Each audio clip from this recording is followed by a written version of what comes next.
Oi pessoal, tudo bem com vocês? Como é que tá? Tudo ótimo, espero que com vocês também esteja. E bom, nesse vídeo eu vou ensinar vocês a desinstalar um programa no seu computador. Bom, muitos sabem que desinstalar um programa não é só vir aqui no Google e clicar em excluir. Bom, não é assim, porque assim ele vai aparecer ali na lixeira. E eu vou poder restaurar ele e ele vai voltar para o meu computador.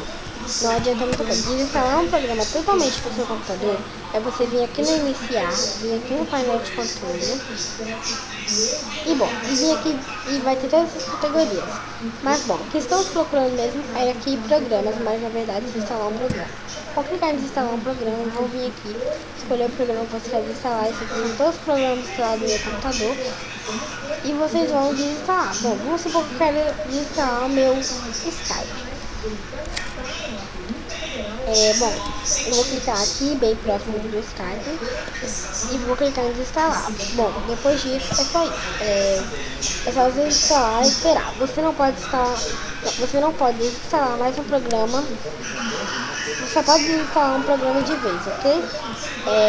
Bom, é só isso. Espero que vocês tenham gostado. Se inscreva no canal. Obrigado por estar assistindo. Tchau, tchau.